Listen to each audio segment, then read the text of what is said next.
Oh, well, we missed you all. Yeah. Good We morning. skipped a week there. This is our first week we skipped. Mhm. Yeah, we had to let that last one simmer. I had to let it sit. I think there was a lot that has to simmer and sit right now. Yeah, Oh my gosh. I'd say. Yeah, I don't know about the rest of you, but last week was intense. Absolutely. I was texting Quentin just being like, "I'm sorry, my life just feels a little bit like a shit show right now, so just, bear with me, trying to figure some stuff out." Uh, my sister-in-law was in the hospital. Found out she's got some heart issues, so we're trying to figure that out. Mm, We had, like, a lot of family stuff, but lots of weird fun, but also intense, mm, and just, like, a lot of stuff was swirling around, and then, of course, mm. um, on a greater level, there were a lot of conversations about Charlie Kirk. Yeah. Yep. Yeah. There were, like, a flurry of different, like, deaths and losses, and yeah. I mean, what do you think, like, you've gained from this experience? Like, do you feel like, you said you kinda feel out of the thick of it, but still, like, obviously in its shadow. What do you how did you, like, navigate that? I think, like, that's exactly navigate is a great word, because I don't think that life is ever meant to be like this steady flow. Swami Satchidananda always said you have to learn to surf the waves, Mm. which indicates there's always waves. Yeah, yeah. And 100%. you become a good surfer. That's what he kept saying, like, you become a good surfer. He didn't say the waves go away and suddenly it's still water, but Mm, you become a good surfer, and so the waves don't bother you anymore because you're just surfing them. mm, And so I feel like that's kind of the key is, like, in the past, maybe I would have been a little bit more like, "No, I gotta stay on schedule. I gotta record. We got" you know? yeah. But instead it was like, "No, I just, like, I gotta just take a minute Mm, and just let what's happening happen because it's happening." mm, So, it took a lot of energy last week, um, to try to, like, be there for my sister-in-law and to mm, process what was going on. And of course, we lost our other sister-in-law to domestic violence, my other yeah, sister-in-law and my husband's other sister. So, yeah, there's a lot of emotion that comes up. mm, Like, it was scary. We were like, we're not, he's like, I don't know. Can I lose two sisters in 1 year? Like, that's going to be a devastating blow for me. So, um, mm, we're having to wrap our heads around that and really come to terms with what that felt like and how we were going to, to sit in that. Luckily, she's mostly okay, but she's young. She's like 39 years old and she's got a lot of health issues. And so we're trying to see if we can support her in turning it around. And one of the things I think that is so frustrating and really hard to navigate is when you know the tools mm, and your family or friends or the people you love, you can't shove it down their throat. You can't force them to live their life the way you want. And so yeah, you're like, well, we have all the tools. We could turn this around. You don't have to be sick. But the question is, do you want to use the tools or do you want to be sick? And then again, just accepting that everybody's an adult and they have the right to make the choices they want to make for their own life.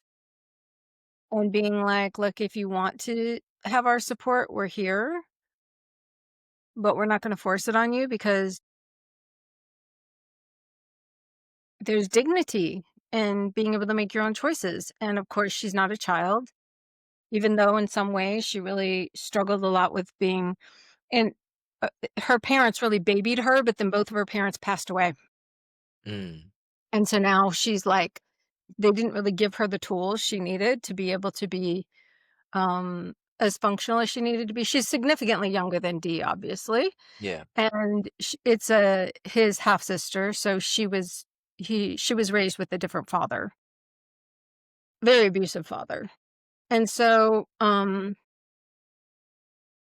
yeah, there's something really challenging in, and I'm sure you experience this a lot because anybody who has, I mean, we all experience this. You get really excited, you know that you can help someone, you know that if they just practice the thing, that it could solve all their problems, and you just want it so badly for them, but you can't make the choice for them. It's not up to you to decide what is right for their life and what's wrong for their life, and so it just becomes like it's a hard process to go through of, like, acceptance and letting go and allowing the person to make the choices they're making while still, like, one of the things is, like, uh, an urge to disconnect.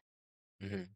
Like, fine, you just wanna go down this road, fine, then just go do what you're gonna do, but at the same time staying, like, heart connected and be like, "Okay, we're going to be heart connected and support you, even though we're really challenged by these choices you're making." So, it was a so there was a lot of stuff to kind of process through last week, and then again, of course, it's all happening under this greater dialogue in this country under Charlie Kirk, where we saw so much,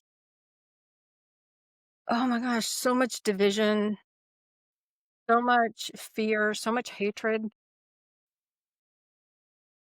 so many very strong reactions from people. Um, Obviously, so much of it politically divisive, and at the same time, Yeah. a man lost his life in a really brutal way. It was really, and then the trauma of all the people who were there and the trauma of people who were watching it over and over again, like, that's the other thing, like, when Kennedy was assassinated, they weren't replaying that video until, like, I think much later, Yeah. but Yeah. now, like, I mean, they were people were showing the video of him being killed, and people were watching it, and, like, think of that, the trauma of the people who were actually there, but then also the people who are just, like, watching it online. Like, that's a weird time to be in. This is really, it's weird times. Yeah. So, that's Yeah. what's going on with me this week. How about you, Quentin? No, that's great. I mean, I think, there's so many threads to pull there. You know, I keep getting this advice to be very direct, so I will be as direct as I can. So as authentically Quentin as I can. So, there's this, I've mentioned it before, we have to always recognize that, like, we are not the doer. And, yoga kind of emphasizes that this is sort of a big play. And, one thing that helps connect me with that philosophy is, like, astrological influences or the weather or sort of forces that are greater than us. And, like, it's interesting, like, a lot of people were like, a lot of us that pay attention to astrology, we knew that there was gonna be a lot of violence upcoming because of, like, the planetary shifts. And specifically, Virgo is that season of, like, you're starting fall. And what does fall mean? It means that branches on the tree are starting to fall off. And also for a human being, we're harvesting, so there's human involvement in like, um, removing life essentially for our own, like, ingesting. So, there were a lot of different, and also, to be honest, like, there's an aspect to the media that is very, storytelling-like, and I think it's called social media for a reason. It's still media. Mhm. It's not Yeah. really it's not really a networking platform as it was when I was a kid. Like, um, No.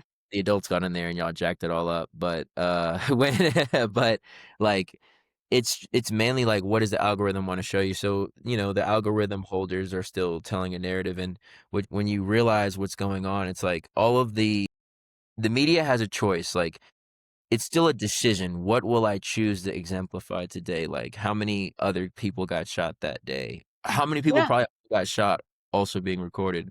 But also, on a further extent, Like, anybody, like, get the woman who got murdered in the subway, or the Yep. school shooting, or, in Colorado, and also, like, the recent lynching. I haven't, like, looked into it. But then you also realize that all of these are topics that promote tension in between our people. Like, they're all, like, politically charged topics, right? It's like she's not just white and he's not just black. He's like a black dreadhead in a red hoodie in a subway, which has Mhm. been, like, very much, like, talked about. And also she's Ukrainian, right? Um, and so, like, all these losses of life are extremely terrible.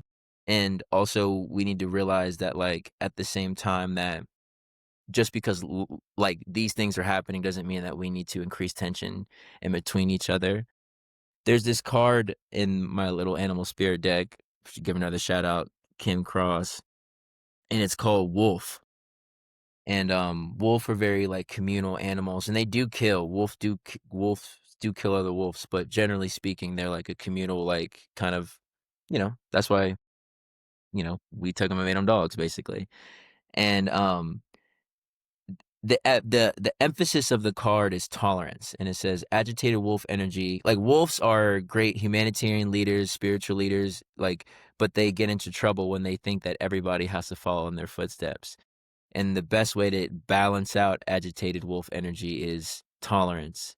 Accept all and exclude none.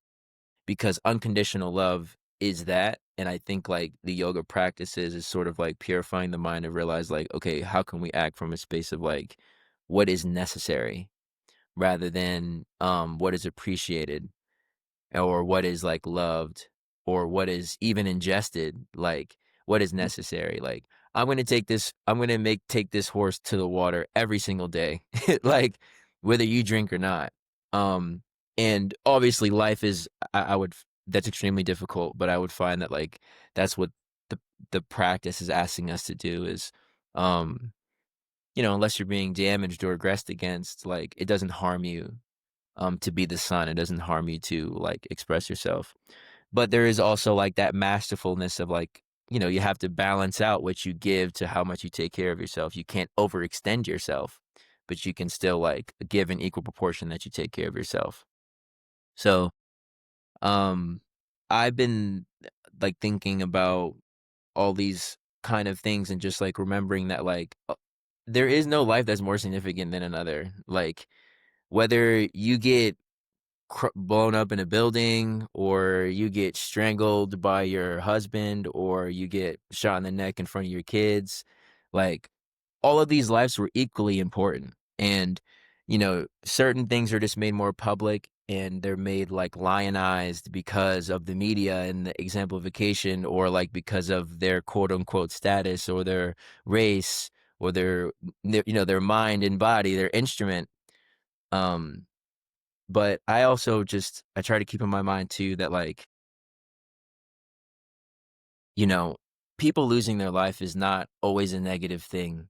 That sometimes, like, most major events in our world are by, like, young people that have been killed early, or like, or just the catalyst of life. Like, when people lose their life, it encourages those that are living to, like, live more boldly, to live more freely, and to express, like, our true nature. And, so whenever there's death around us, like, I try to or death, sickness, it's like, where am I taking life for granted? Like, what moment am I taking for granted? Who am I fighting with that I don't really have to fight with? And I wanna say, like, also, you know, all of these recent deaths are all a part of, like, a larger context, right? Where, you know, I really do feel like, I guess I should also say something too before I get into that topic. Like, Charlie Kirk specifically, like, I probably more than most have not most, but, like, I didn't, like, subscribe to Turning Point or anything like that, but, like, I knew who Charlie Kirk was before. Like, I heard him on Tucker Carlson, I've heard him on Candace Owens, and I've heard him on, and I also heard him host a debate between, Dave Smith and Josh Hammer at the end of the last, like, major turning point event. Um, so, like, just for the record, he didn't come across as racist to me. Like, he just came across as, like, he's 31, I'm 30. He came across as, like, literally like a 10th grader. I'm thinking like I'm a freshman. He literally came across as like 1 year older than me, like like most of the kids that I grew up around. Like I had a class with a kid who was like, "I'm extremely conservative." And I was like, "So what do you want to do?" Like, we were homies, like we were just friends. But at this time, he was talking about how conservative he was, and he was like, he's very smart. Like he was going to Virginia Tech, like high 4.4, like 3.4 GPA, a lot of AP classes." And he was like, "Oh, I want to work for like a weapons company and like become a mechanical engineer so that I can create weapons to like, like to kill people basically." So like, so I don't have the same opinion like as most people because I grew up in Quantico in this militant town where most people were like, I want to murder other people, like I want to become a soldier, I want to get involved in the fight. So to me, like Charlie Kirk, and they're conservative. So to me, like that type of conservative version, and no shade, obviously, because I still like care about these people. That's just how they were. That's just how they were raised. But and they're probably different now, 100%. But yeah, to me, like a person who just wants to like talk to people isn't even like close to the same like level of that.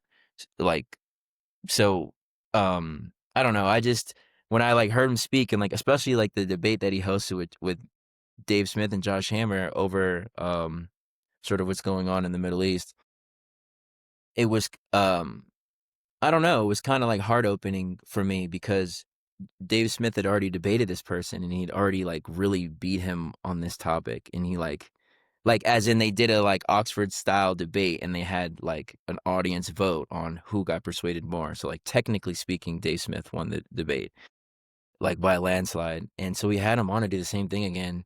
So it kind of felt like a lob really to be like, oh, here you go. Like, and it was even worse than last time. Like he won even better. And so I think that like, that was admirable given that like holds the opposite position formally to Dave Smith.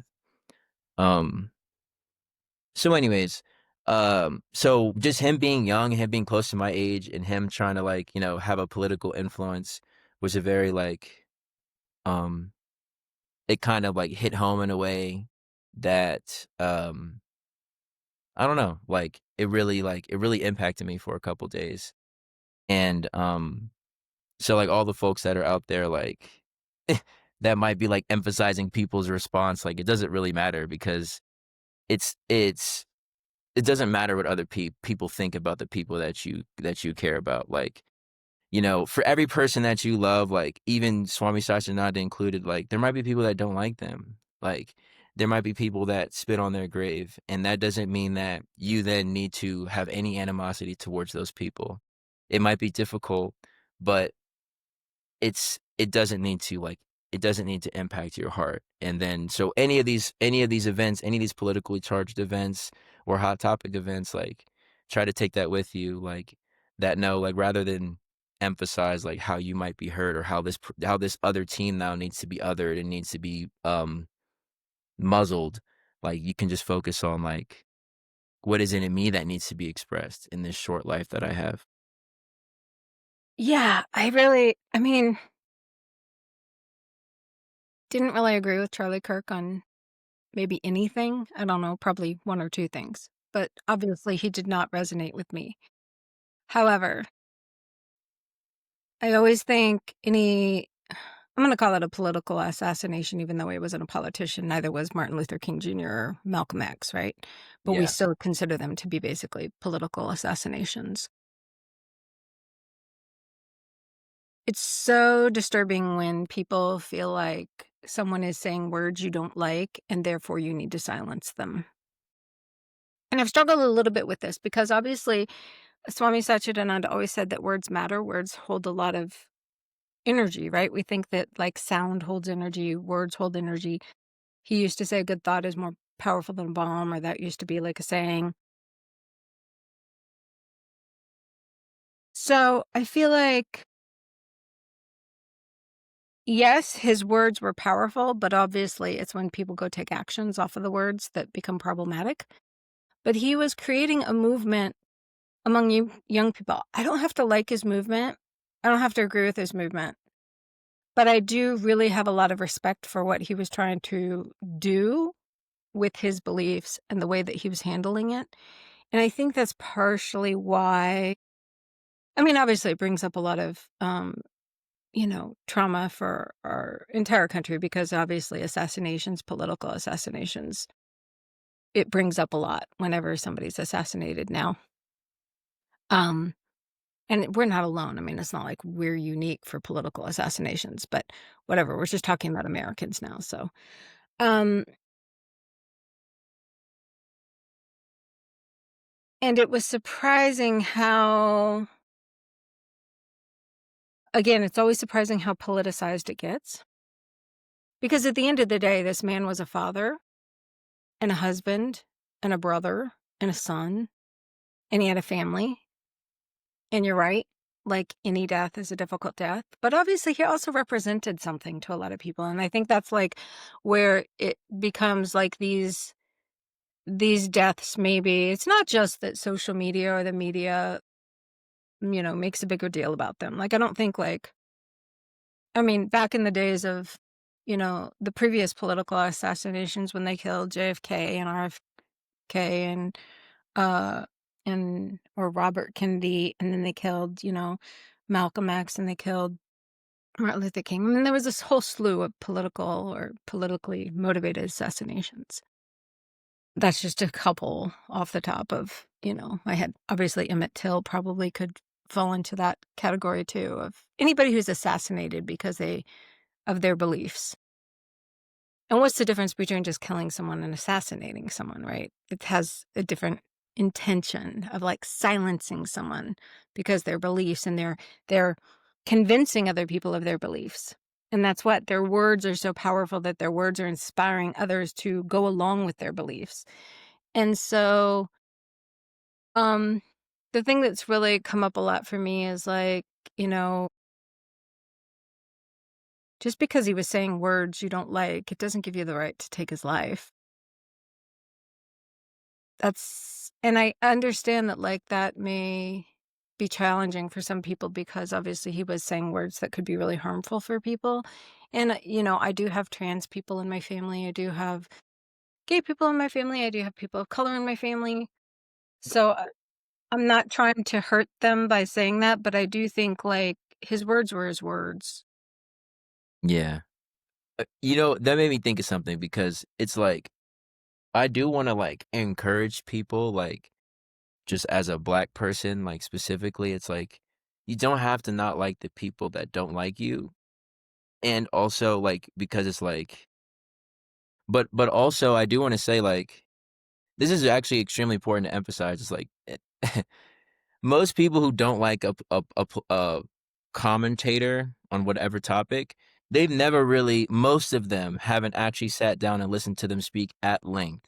Like, most people are like, "Oh, I saw a clip of this person say this thing," or "I saw that," because of how the algorithm works. Most of us watch social media, like, tech like, literally, and, like, so most people aren't gonna pull on like a Tucker Carlson show and listen to him speak to another conservative for 3 hours because as soon as they hear, like, one topic that they disagree with, not everybody, but some people, a lot of us, when we hear a topic that we don't like, we just switch the topic because we're like, "Well, we don't have to, like, sit here through this uncomfortable situation," and I think, like, what I've been really blessed with in my life and, like, you know, maybe, like a lot of others too, is like, you've already had a life of extremely uncomfortable racial conversations or just conversations on a lot of different topics that, like, you couldn't just, like, turn around and walk out of, like, so you start to develop, like, an understanding and a difference. This is kinda like what I think a lot of people don't might not appreciate because it's kinda new, but it's like, I learned how to handle a lot of this from my father, and then, because of the learning how to handle what it's like to be in America.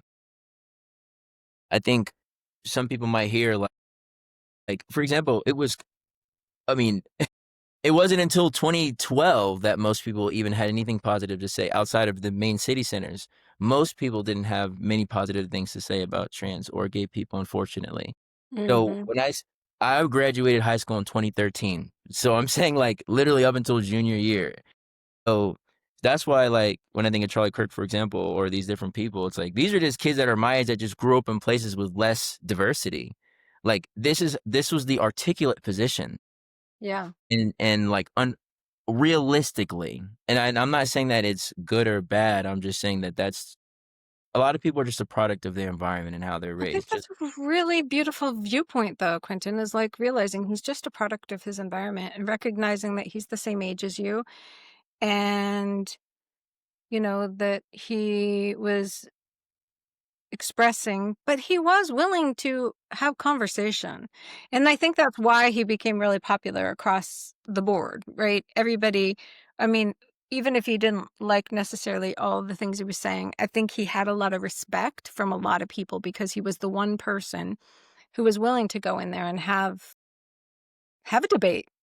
Whereas, like, let's be honest, like, there's not a whole lot of debating going on. Like, people are just kind of stuck in either I believe this or I believe this, and I don't want to hear any other opinion mm, and viewpoint. Like you were saying, like, we get so stuck in our like algorithm yeah, that we're like, I'm not going to be uncomfortable and hear anything else. And I guess that's why people, kind of, um, Charlie Kirk did have a lot of support and people were really had a lot of feelings about him because he was the one person who was like, okay, let's get in there. Let's talk about it. We don't have to agree, yeah, but let's get in the trenches and hash it out and figure out what we believe and what we're saying.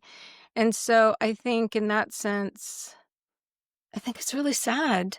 yeah, It's sad. It's yeah. sad that we lost this person. Like this young person's life was extinguished so young because I think that he was, for better or worse, he was willing to have the conversation, and that's not something we see a lot of right now. And it's just, you know, and then how much are people going to be willing to get up and have that conversation again when there's that fear that someone will assassinate them if they speak their mind? That's Can I that's ask? the scary part, right? That's always the scary part when we come to this. And I love that piece where someone said, I think it was in the New York Times or something. The person said, like, either all of us are safe or none of us are safe. Speaking about like, people speaking up and having their viewpoints and politicians specifically, but saying like, if Charlie Kirk isn't safe to say what he was saying, then how safe is Cory Booker going to be saying what he's saying? Or how safe are any of them gonna be to step up and say what they wanna say? It's I mean, that's why there's the First and the Second Amendment, and that's what makes it interesting is, like that's, like, what's so interesting about this debate because it's like, that's the whole point. No remember, like, a Virginian here, you're not meant to trust that just because you have an opinion like, you're actually meant to expect that people are gonna threaten your life because of your religion, because of the way that you speak.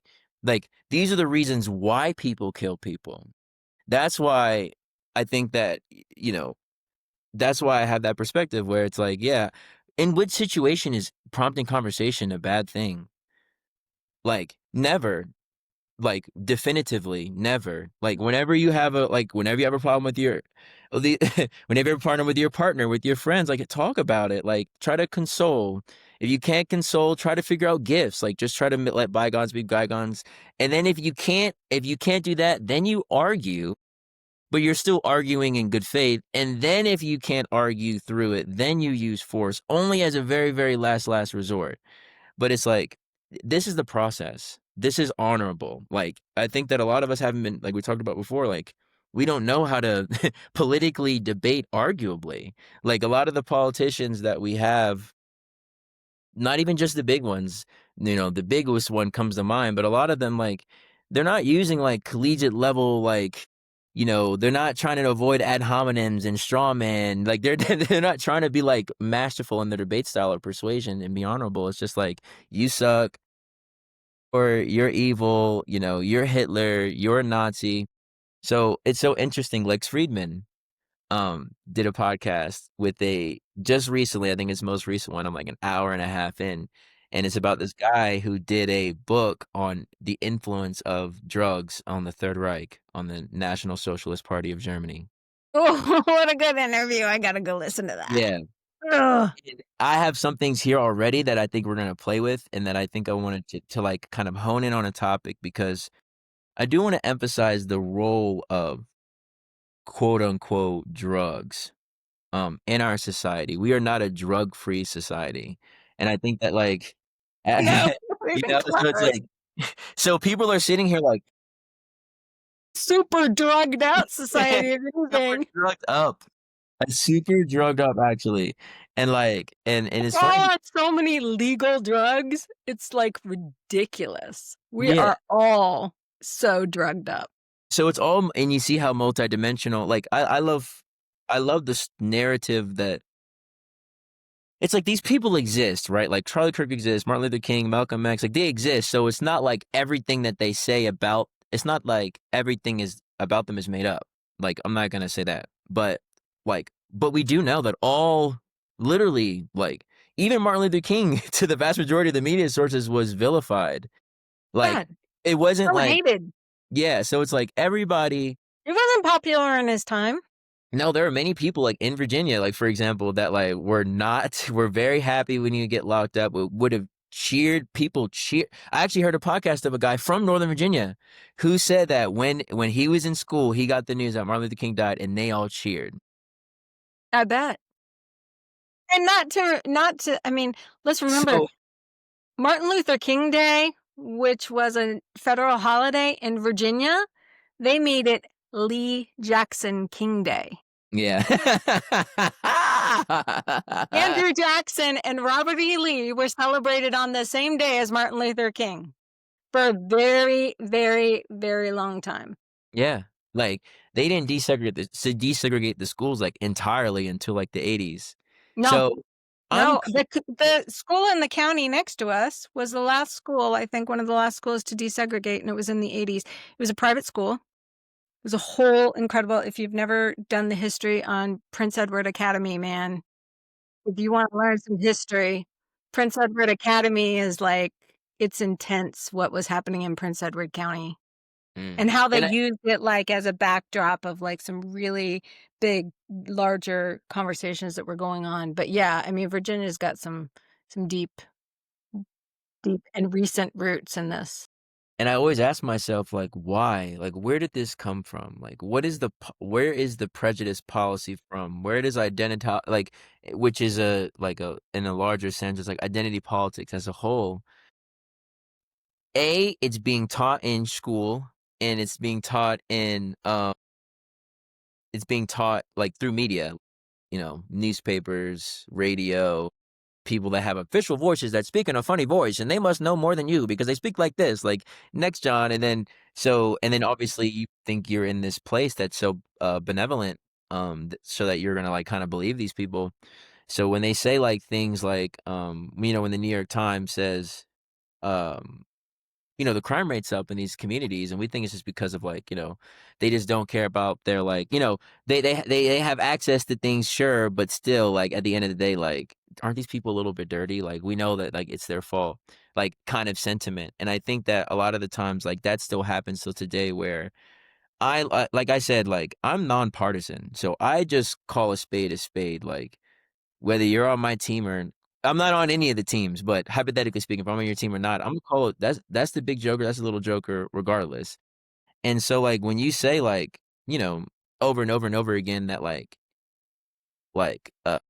that person's a Nazi for having the general views that most people had for the majority of American history, that makes me uncomfortable because I was like if you're and the irony of course is like, you know, the main thing I try to live by is like love your neighbor as you love yourself and love God more than anything. Like it simplifies things for me. And it's like these are my neighbors and like, you know, all my superintendents were old white dudes from Virginia that graduated high school by 80. My first boss graduated high school in 77. My dad was born in 44 and like all these old dudes in my life, it showed me that like you can reach a point at which you transcend these things, and that's why, like, you see young people are the most affected, like, by a lot of these things, like, "Oh, this person said, oh, I saw a 2-minute clip of this person saying that gay people shouldn't get married," or that, like, "There's no such thing as men and women," and, or, like, black people, like, some I don't know, something about black people, whatever, but then they formulate their whole worldview about a whole group of millions and millions and millions of people slash followers based off of like minute clip here, and that's what that's what the media has always done. It said, "Let me show you a flashy headline. Let me give you a little paragraph here, and we can use that to summarize all coloreds or all Negroes, and then that'll be our justification for our domestic policy and our foreign policy." Because at the end of the day, as long as the domestic and the foreign policy that is you know, that is the state's intention is being executed, then we can continue it. So when we look at drugs, where did a lot of the decriminalization of drugs also come from, and the quote unquote war on drugs, which has only made us more drugged up, like in practice, like that came from us. Oh wait, these parties that smoke weed and they mushrooms and all probably do yoga, they don't want to be warriors. Radha's parents, they don't wanna be warriors, so, like, what are the things that they do that we can criminalize? So I think that we need to be more honest and be more contextual, like, and this is me being as a Virginian, I think, trying to carry forward that spirit of, like, the state is never meant to be trusted, not because they're ill-intentioned, but because the system that it like, the premise of it is false, where it's like a group of older kids can decide the fate of younger kids. And Yeah. I think that, like, because we say, "Oh, because our minds agree," that we can then decide the best way to decide the lives of everybody else, but the reason our minds agree is because the system of indoctrination that the state has already set up influences itself to perpetuate. So when you keep saying they killed MLK, they killed JFK, who do you think those people are? Most people don't think those are just like random dudes. Most of those people think it's the state itself or parts of the state. So when I'm listening to Hitler, it's interesting. You realize like how many coups were plotted against Hitler. You like within the own German government. Like Mhm. they might have still been anti-Semitic, but they were like, something's wrong with Hitler. He's doing terrible things. But what I wanted to emphasize about that whole system was that, like, this historian's kinda going into, like, post World War One. It was sort of an anarchy system, and Berlin was a very, like, what we consider a progressive city. Like, a lot of, like, um, lot of drug use there. And, like, just, like, the general zeitgeist in the German community was, like, drug, but because there wasn't really much regulation. So, when the Nazi power so first, actually, interestingly, Hitler, when he was in the 20s, they already tried to do a coup. They all got drunk. He was very pro-drunk, and he was sober. He was the only one that was sober. He was a Hmm. vegetarian. So, Mhm. in German society, it was, like, high class to be vegetarian, and the reason why I'm emphasizing this stuff, I'll get to in a second. But, anyways, he likes when people were drunk because then you can manipulate them easier. So they tried a coup. And during that coup, some folks got shot. He almost got shot, and then one of his main guys got shot and became like a morphine addict, which was later on important in like when they became in pattern. But Yeah. then that was when Hitler was in jail because of that coup. That was when he wrote Mein Kampf. And then like so, but anyways, it was interesting because as yogis, it's like I always say this to my friends. I'm like, a lot of the times, like a lot of people focus on the materialist because, like, when you watch the media and you listen to school, you think it's like a materialist fight. But a lot of people are driven by their ideology and their, like, for lack of a better word, their like spiritual clarity. And it's interesting, like, you have this person, or I say to my friends, I'm like, the person who can do the most harm is like sort of the imbalanced yogi, or like the person who has a clear mind and is very determined, but is determined to do bad things. Like that's Mm. what like in Hindu scriptures, that's like what defines a lot of the powerful demons is actually their discipline. Yeah, And it's actually like they were great yogis that kind of used yeah, their powers for ill. yeah, not So like evil, crazy people that are irrational and have no power. It's actually the powerful. it's so that was an interesting tidbit because it's like, obviously, we encourage, like, eating cleaner, trying to be clean. Like, they had this perversion on clean, on Saucher, on purity, but Hitler, like, hypothetically exemplified that he didn't drink, and it wasn't until much later Yeah. into his life that he did drugs. But sort of like, I think that there's something to that where, like, sometimes you can be so good you're bad that, like, a lot of people feel like they're the good guy and that they're doing the right thing and that they have the right values and that they're protecting the right things and that they don't do other things that other people do, and still, like, they're pointed in a direction that harms others. And I think drug use is a really, like, the inappropriate use of drugs is a really good tool for, like, people to, like, think that you're doing the right thing, but then that, like, perversion happens, and then you move in the wrong direction. Yeah, that's really interesting because I think, the mind can be really powerful. I mean, there's no doubt that Hitler was a great enroller, and he was very powerful in his thoughts and his deeds, and it's not unusual when you see these really powerful people that they do have some sort of discipline about them that is like this yogic discipline, but I think that's why, the Yoga Sutras of Patanjali, like, when you look at the 8 limbs, yama Mhm. and niyama are the Yeah, first. number 1. Yep. Right? Like, clean up your act.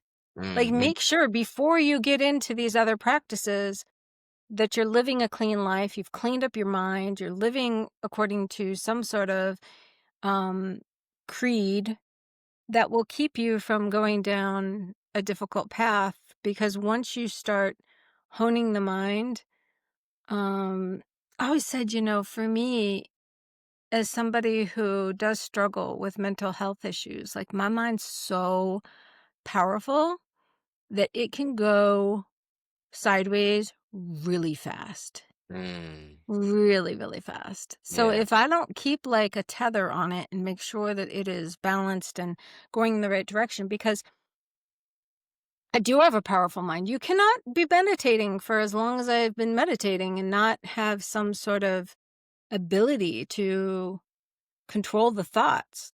Like, Yeah. it's really amazing to me how many people don't have that just basic skill. Like, to me, it's just, like, obvious. I'm not alone. I mean, I live in a whole community of people who've been meditating for a long time. So this idea of controlling your thoughts is pretty basic. And of course, I grew up with a lot of kids who did the same thing. So, but if it gets turned in the wrong direction, man, it Yeah. happens really fast. Like, it can really derail things really fast. So that's why I'm always like, ooh, I don't have the luxury of Mhm. letting my mind go to negative places. That is not a luxury that I have.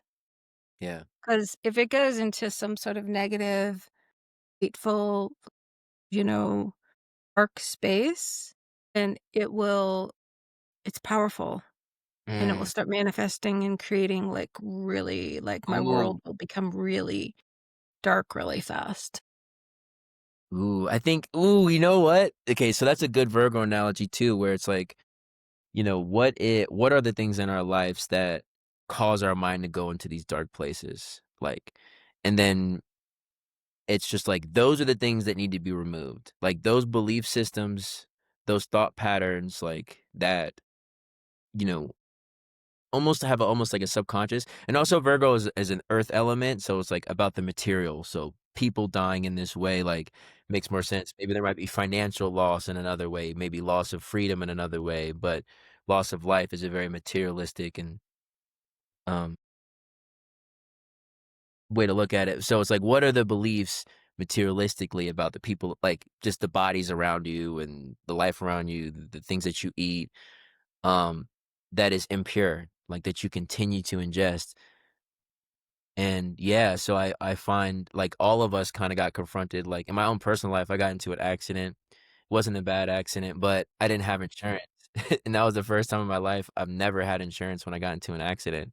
Yeah. So I'm just living in faith right now. Like the lady hasn't really hit me back.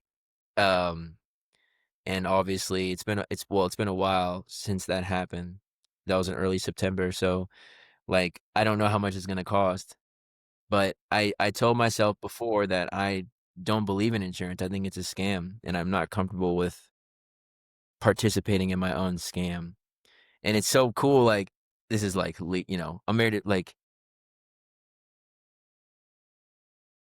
the example I mean, there's so many examples. It's like, last time I had something happen to my car, something popped up, hit my gas tank, and cut my gas tank. The next time my insurance came, it was literally the difference. Like, I paid the deductible, and they paid, like, 1,800, and then the next thing my insurance got renewed, it was 1,800 more expensive. And I was like, "Oh, well," Sabo had already, like, checked out, and I said to myself, I was like, "This is what I wanna believe, like, if something happened to me, I can handle it outright." Like, I'm not interested in this scam because it's not well-intentioned towards me, so it's, like, poisonous, it's like and so anyways, But it's so interesting. Can I just jump in here? It's so interesting that you keep using this word scam yeah, because you're not able to just say, it's not for me. It's like you want to label it something negative to make it okay for you not to just be like, I don't want to engage well with that. But if you call it a scam, it makes it quote unquote bad, negative, where somebody else might be totally into like, okay, I'm fine. I like insurance. I want to have yeah, insurance, which is totally fine too. We don't have to label it anything. We can just be like, some people want to have insurance. Some people don't want to have insurance. It's up for you to decide what works best for you. But the minute we start labeling things, then all of a sudden, again, we create some sort of division of like, my way is better than yours. mm. My way is the right way, right? I'm doing things the way it should be done. And that's like such an interesting, I'm not trying to call you out here No, no, no, because no. every single freaking one of us do it every single day. We label things all the time. And that's what yoga's talking about is when you are labeling things, when you're giving energy and stories and creating something around something that can just be neutral, everything is neutral. The only thing that makes it not neutral is the story that we give it. 100%. And so we give it all these stories, and that means your insurance or Charlie Kirk. Like you were saying, some people see it as really bad. Some people see it as really good. Is it bad or is it good? No, it is neutral. It 100%. is only the story that we give it that then therefore makes it something other. Because the truth is, the universe is just this neutral space. And Mm, so we just get to choose, like, is this serving me? Is this something I want to engage in? Is this something that benefits me? Or is it something that's not? mm, And so, again, that is not something that's taught to many people. mm, I wish we could teach our kids in school this, like from, kindergarten on. They were just constantly being told, like, the universe is neutral. It's all neutral. You can choose to mm, give it, positive, negative. It's up to you. Whatever meaning you give to the universe, it's all up to you.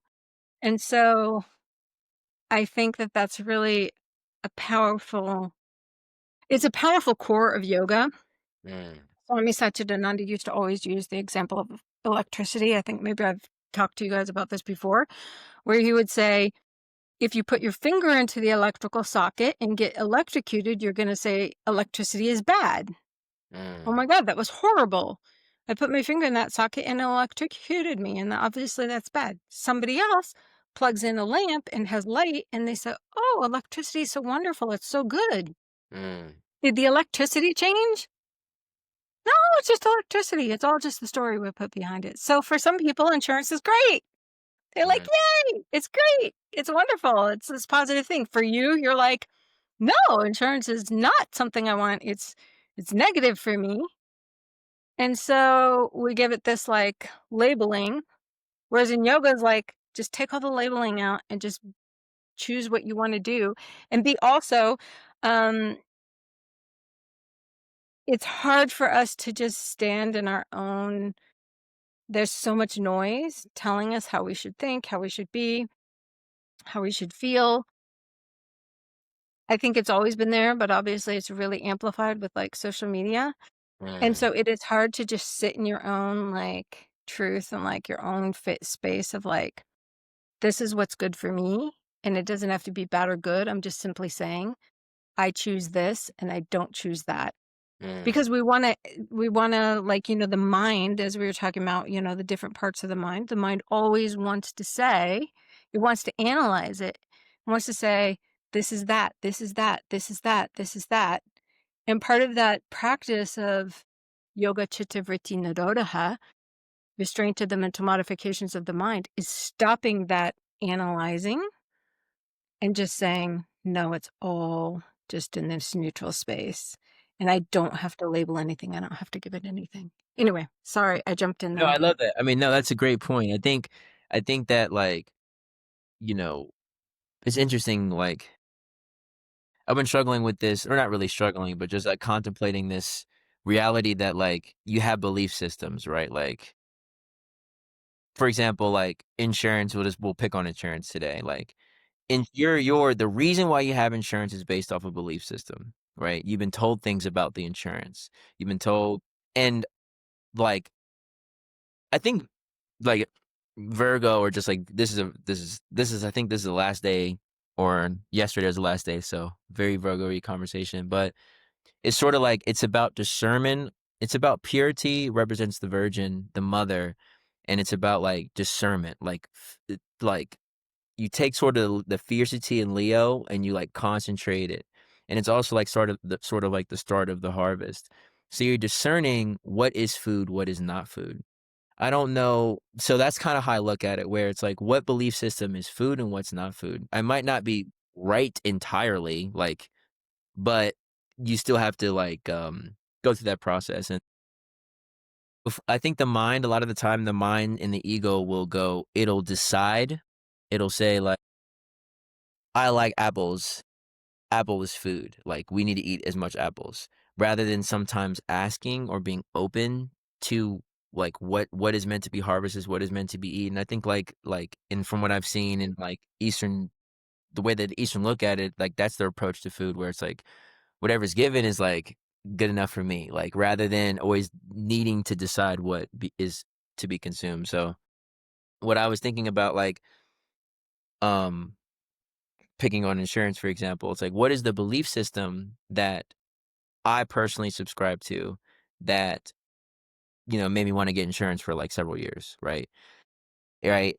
And then so then I go, "Okay, cool.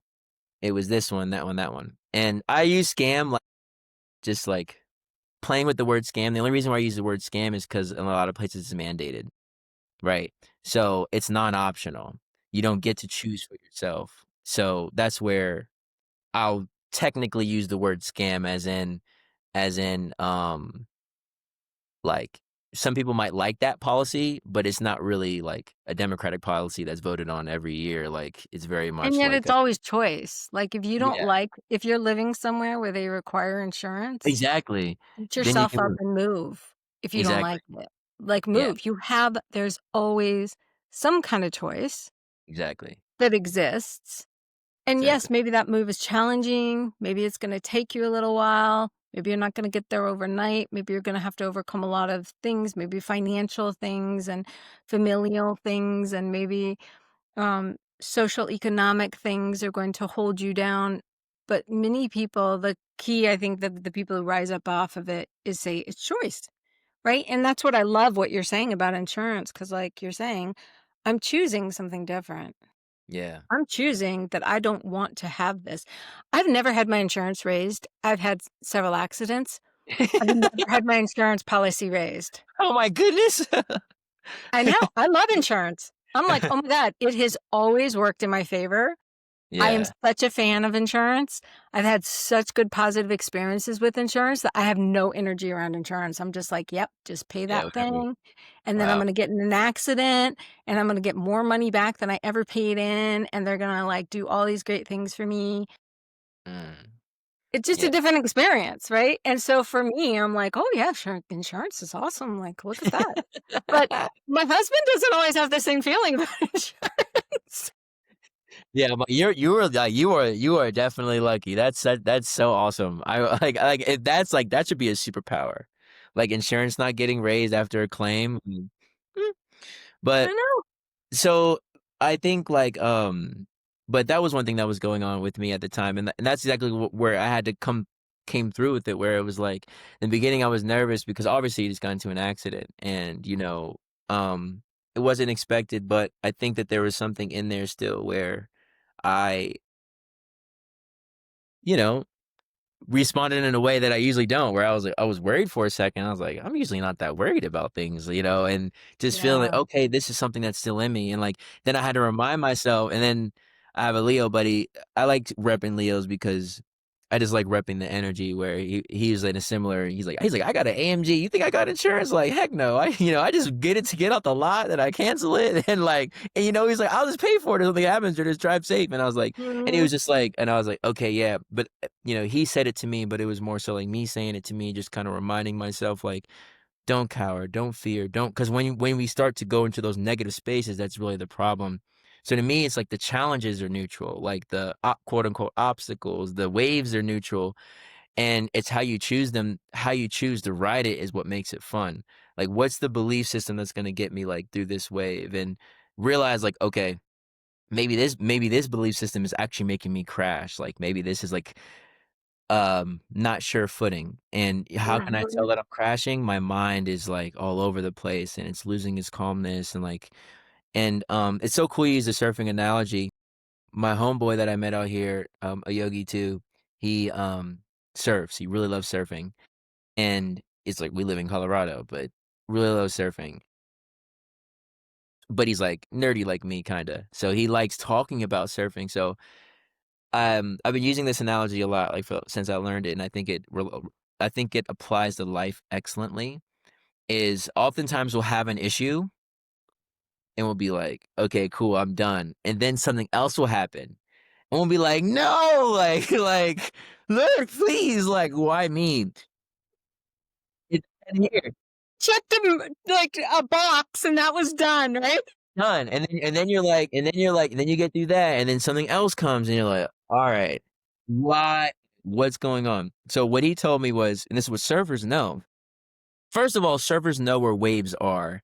I thought that was an interesting aspect, like, you can see a challenge, like, coming, like, okay, and usually, the reason why a wave happens on the surface is because that's where the seabed is raised.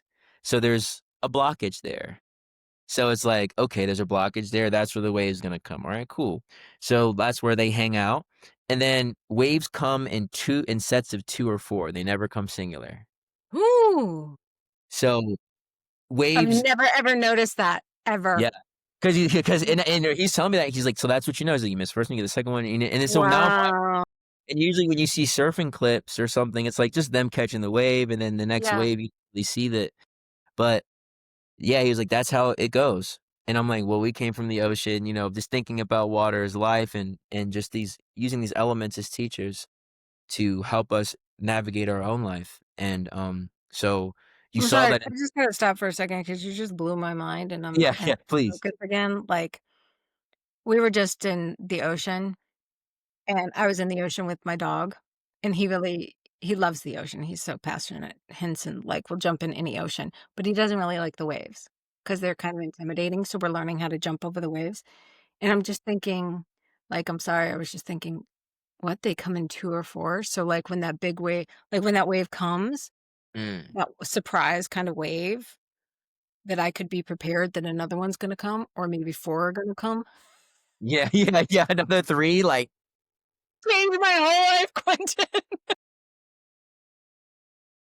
he changed my I TV. was many years old before I realized the waves came in 2s and 4s. And there's something about play and work that teaches you the best lessons that, like, no Yeah. book can teach you, and I think, there's a show called Avatar: The Last Airbender, and, like, that's what it's all about, is, like, he just wants to play in all the elements, and when you play with fire, you learn things about fire that you can then use to your mind, like, "Okay, wait, fire is more perfected," or, like, "It's more powerful when it's concentrated."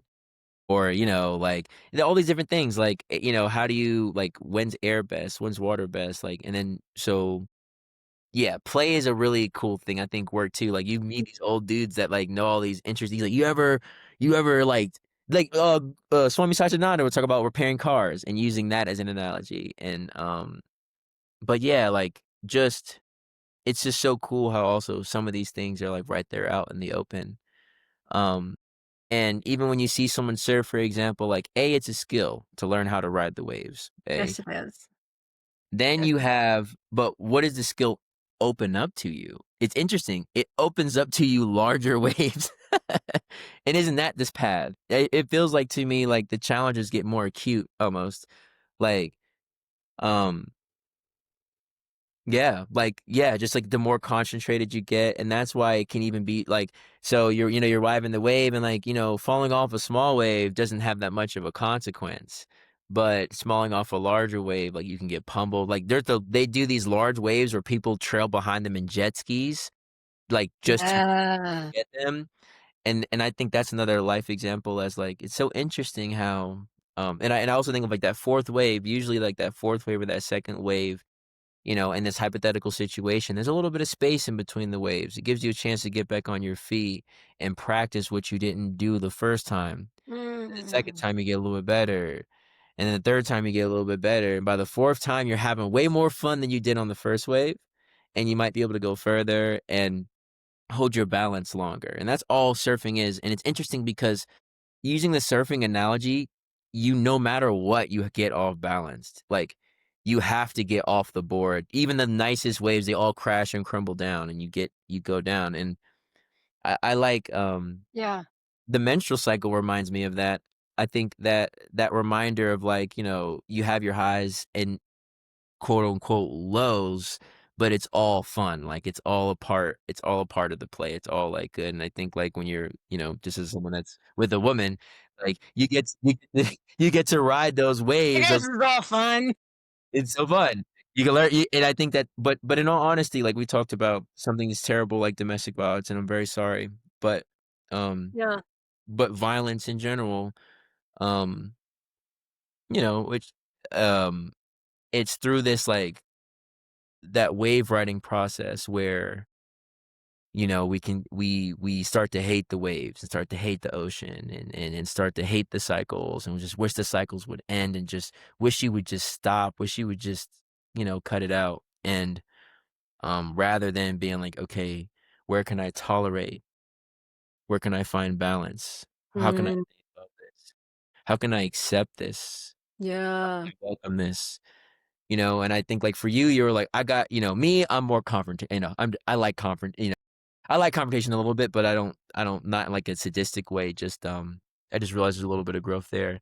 So, like, for me to get out of the diagram or the diaphragm, I had to use that word scam for a second to get out of the insurance frame of mind. Yeah. But really, it was to have the belief system that you'll be taken care of, you'll be okay, you don't have to worry, you'll be supported. Um Yeah, those are just some thoughts that I had. I don't know exactly where I was going with that, but I think anytime we're disconnecting, like what the big theme I think that's coming up for me today is like this disconnection from faith, like this disconnection from realizing everything's happening for a divine purpose, the disconnection from realizing we're all source and we're all one. That disconnection is going to lead to so many breakdowns of stuff. So the disconnection when that young man heard Charlie Kirk speaking and felt like he had to silence it and he had to use violence to silence it, that was a disconnection. When I get depressed, it's a disconnection. When have to leap into that faith because something in you is telling your intuition is telling you, step out of this cycle, right? Make this choice of your own. And then that little bit of fear that comes up because there is a small disconnection of like, oh my God, am I going to be okay? yeah. Is this really going to work out? Mm, Or am I going to fail and fall flat on my face? Like all of that disconnection from source is what causes all the things. And so yoga, the whole point of yoga is to get back to that connection of source, realizing we are source. mm, We are all connected. So not just I am source, we are source. And so as we are source, then therefore we're all connected. And so it's again that othering feeling. And that's what I guess is both beautiful and heartbreaking about what happened with Charlie Kirk, because there was a lot of othering, but there was also a lot of like, "Hey, we're all in this together." Mm, Like, so you saw both voices coming out of people just being like, speaking up for the loss of life of this man, but a lot of people were angry and disconnected, and so, like, that dichotomy or that difference between, like, us all being connected or disconnected. What does that mean, and what does that look like? So I think, like, again, our favorite thing, what is the fastest and easiest way to connect with source and to get that sort of, like, inner feeling about it? Meditation.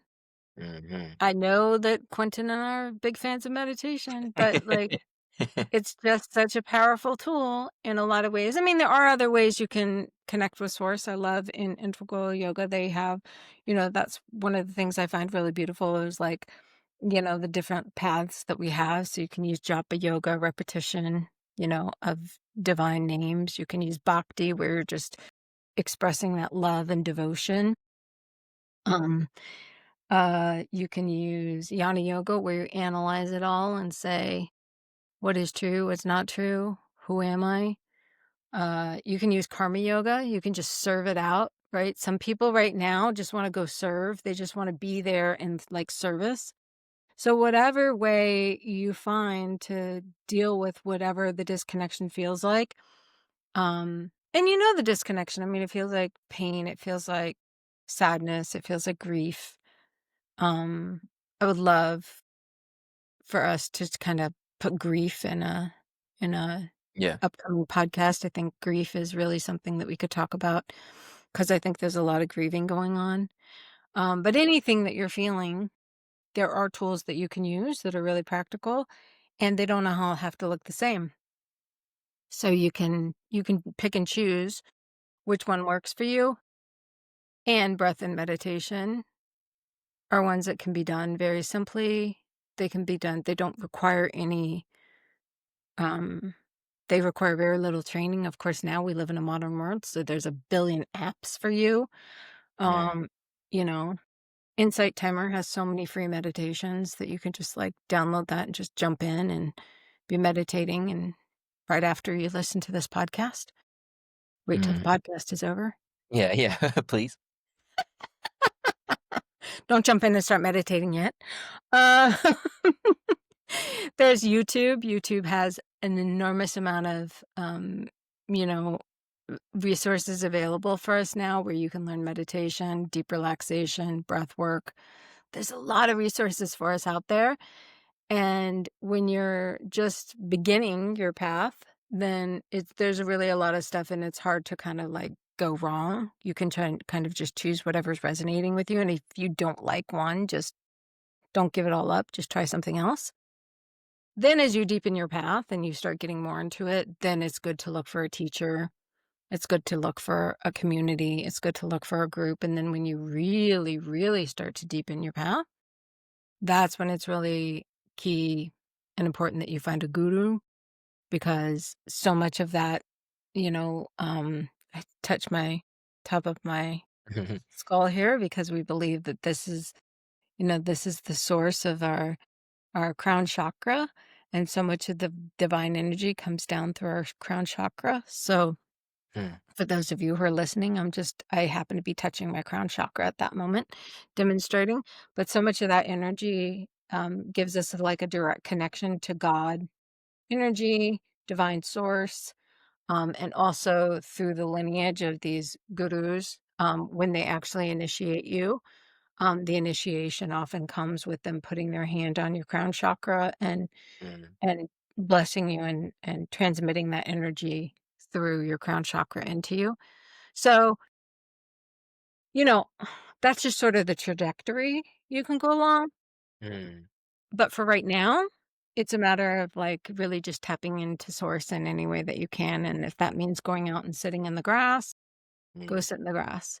If that means going out and serving, whatever way you like to serve, whether that's picking up trash or feeding the homeless or unhomed or whatever way you choose to serve, or if you just want to sing gospel songs or chant along with, Krishna Das, that's fine too. It's just whatever thing that really brings you into that feeling of like I'm tapping into some higher power that's really going to be key, especially when things get dark and there's a lot of noise coming at you. Like, a lot of people, I mean, people who I know who are pretty darn solid. This last week, there was a lot of shakiness. People were really like, you know, I felt like they were getting tossed around by the waves a lot. Yeah. There was a And lot of that. So, just finding whatever that is that kinda helps you, like, tap into that source and ground yourself so you're not getting tossed around by the waves, but you're starting to surf them again, I think is gonna be really powerful. yeah. Oh, yeah. Uh oftentimes, like, when something happens, like, some of these events are so sudden where you're just here now, like, and, we're just kinda, like, referencing, like, these are just some people that died, obviously, but, brothers get people people get shot every day, people die every day. Mhm. So but just that mindset of, like, okay, like, what can you do if you get the call that someone around you has passed away or is sick or is, and or whatever, you might be in a lot of financial strain and, um, Rada said it earlier and it bears repeating that everything is neutral, right? Even all of the terrible things are neutral, happening to others and including yourself, and I think the challenge is, the fun in the ride is what am I gonna think? Like, I'm gonna think. You're gonna think about it. You're gonna ponder on it. You're gonna go through a whole grieving process, which we'll talk about later. But at a certain point, you're gonna get to a point where it's like, well, how am I gonna wear this? How am I gonna like keep this on me? And um, one advice or that I don't think we mentioned here is like Pratipaksh Bhavana, which is Yeah, just good whenever you're one. experiencing a negative thinking pattern, it is important, interestingly, to like actively try to cultivate positive ones. And so, you know, in any of these situations, it could be like it's bigger than this, or it's there's something here that I can't see. I can't see like the collateral beauty that might manifest from this loss that I'm experiencing yet. Like using Virgo as an analogy, like that might have been your favorite branch on that tree that just fell off that tree, but you know that winter's coming and it's for a greater expansion and growth in the spring. And I like to pair astrology with a lot of yoga, because a lot of them also had astrological understanding, but consciousness is tied to a greater force. It's tied to the seasons. It's tied to, it's not localized in just the body and things that influence it. And so you'll get hit with waves like we're like schools of fish. It will get hit with like waves of certain thoughts all at the same time, um and it'll manifest on a societal level like in these different acute kind of ways. But ultimately, like being able to within ourselves when we feel that negativity come, not to judge it, not to say I shouldn't even be getting upset at this, like usually this wouldn't even bother me, or rather than judging the fact that the emotion's coming, and even judging the response, the reflective response that you had, because at that point, there was no other way for you to respond to that. If you Yeah. responded violently, if you responded angrily in a way that you didn't anticipate, like that also Judging is judging. judging is judging. So we don't do that.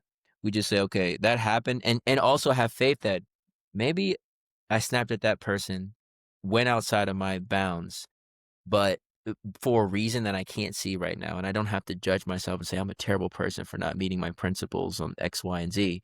Rather than no, no, no, I'm a being, I'm a living being going through this continual growth process, and I'm designed to crash. Part of the fun is the crashing. Part of the fun is meant to be the depression and the aggression and these Yeah. different things, but also realizing that it's just part of the process. So our minds will keep us there, keep us in that state because we can remember. um, rather than being like, "Hey, let's move forward. How do I wanna now, integrate this into me? Like, how do I wanna integrate this experience into my lived experience?" Like, and it's funny because the more that we act in a way that we don't expect ourselves to act or get put into situations where we never thought we were, it gives us a greater capacity to, like, weather the next storm, to be more tolerant in the future, to be like, "Ah, some people like insurance, some people don't, no big deal," like, and just have that "'tis life" approach that Which even goes along with death. I mean, there's cultures where death is not considered a negative thing. It's Mhm. a liberation. Yeah. I mean, But and this that's is what the negative part.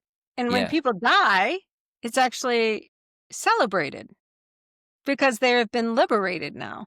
So even something that we just give it as we give it as or it's a given that death is negative, it's a loss. It is also a choice, a cultural choice that we make and a significance that we put behind it. And we know that because we know that there are cultures where that is not the case. And so obviously then it is the meaning that we give behind it. And I just want to say Pratipakshibhavana, there's a lot of science behind changing your thoughts and how you can affect your neuroplasticity by taking a negative thought and replacing it with a positive one. Mm, So, you just want to flip it around and it is a practice. It's something you get to do consistently. mm, And even if you can't do all day, you could even just pick like a 15-minute slot where you're like, every time I think a negative thought, I'm going to flip it around and think something positive, and you don't have to believe it. That is the cool thing. It's mm. like, I don't have enough money. I have all the money that I need. You don't have to actually even believe it. That's so cool. Yeah. It actually is just the thought that you're flipping around that's increasing the neuroplasticity and creating new grooves in your brain.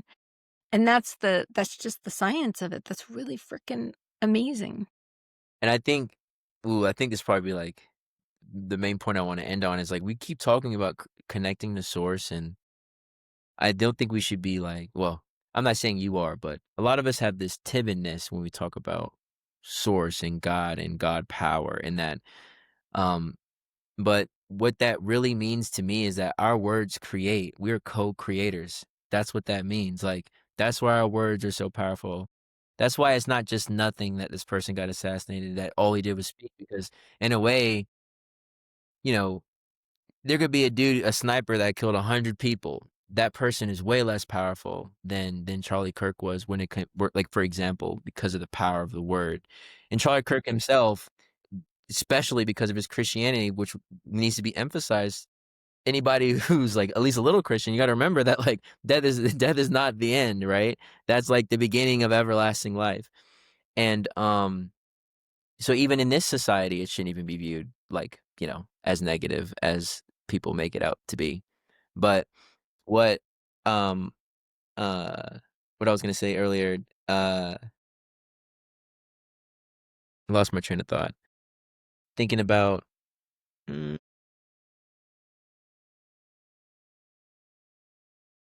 hmm, it'll come back to me. Point though, I mean, and not to shame anybody who does feel like it's negative right now. This is Yeah, not yeah, about shaming you or spiritual bypassing or anything like that. It's just saying there are different ways of looking at things and different perspectives. And so just keep your mind open to the fact that there are different perspectives and that everything is subjective, not objective. Like everything is filtered through your own mind and your own belief system. And that's what gives it meaning. It's not just a truth or a given.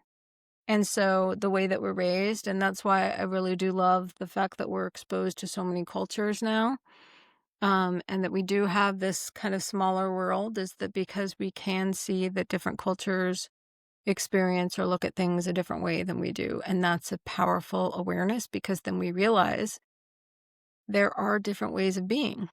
yeah, yeah, Yeah. yeah. And we can Absolutely, choose what we absolutely, want to believe or not believe. and I think that's what yeah, that's what I was getting at perfectly is that that's what I feel like it means to be connected to source, is connecting like, what really makes God God is that he's the creator. He has choice, he has agency over creation, that it's not something that's happening to God, it's happening, like, for God's benefit, enjoyment, and under God's jurisdiction, and I think, like, to me, that's what it means to, or another way to look at it is, like, that's why affirmations and all this stuff is important. That's why changing your mind and deciding, "Okay, I'm gonna think positive thoughts," is you being the master, or you exalting that mastery over the mind, trying to, right? We all have different things going on. It's gonna be hard, yada, yada. That is, it's gonna take some time, but I think that that point is, like, we're co-creators, like, we are, parts of it, and we have power to have that same influence over our own personal reality, and that, we have choice, we have agency, and that usually when we're conflicted and addressed, it's sort of like we feel like where there's a belief that we have that we're locked into that we might not even notice in the first place. But then that can, like, prompt some sort of searching to be like, what's here, what's going on, what's happening here, and how can I then take that to, instead of it creating more, like, uh more harm in my life, because my beliefs only impact, like, my life and my perception, especially of my life. What can I do there to, like, shift it? And so, like, just like a real simple one is, like, we use the monetary problems. I think, like, just one when it comes to being, like, just feeling connected to source, or connected to life, or feeling connected to the earth, or connected to that power within us to actually create our reality. Um you can just be like, Swami Satyananda's one phrase that he used that I really liked is like, "We just have a limiting belief on what a human being is in the first place." So what Swami Satyananda would say is like, "We are universal beings." And Yeah. I think when you think that everything that happens within you influences the universe, because you can't prove to me that it doesn't, like, Yeah. that's a really great way to connect to source. Having that discipline, looking at yourself and being like, "No, it does matter what I do. It does matter." Whether Yeah. you've meditated for years like Radha, meditated for a couple years like me, or haven't done it at all, or, have no, just all your thoughts, every single one of them, like, have an impact. And just like how you've learned over the years to control where your hands move and where your arms move and where your legs move so that you can walk upright and freely, um, is sort of the same practice that can happen with the mind. And as that's happening, and as it happens, the same thing in the real world, the better you have with your dexterity, the more things you can do, and the more flexible and durable your mind is, the more that you can accomplish. So, yeah, I'm a whenever you're feeling down, that's like a good little generic one where it's like, "I'm universal being, time out, this is all beneath me, like, I can handle this, I have what I need, I can figure it Yep. out, like, a solution's coming. If a solution doesn't come by this date, then the deadline will be shifted, or something will happen, and you can operate with confidence." Um from that. And I think the more that you meditate, the more that you practice these things here and there, the more obvious it gets. But you are meant to crash and go under the waves and forget for a second, then come back up, be on still water for a while. And then when the wave comes, you know exactly what you can do. So that's why we made this podcast too, to help you ride those waves, right? Exactly. That is so beautifully said. That is really beautifully said. I think that I would love us to just end on that note because that was beautiful. Thank you. Yeah. You're beautiful. You bring it out of me. Thank you, Liza. Vice versa. Woof. Thank Alright, you. well, thank you for another exciting and wonderful discussion. I appreciate you so much. Appreciate you too. Peace.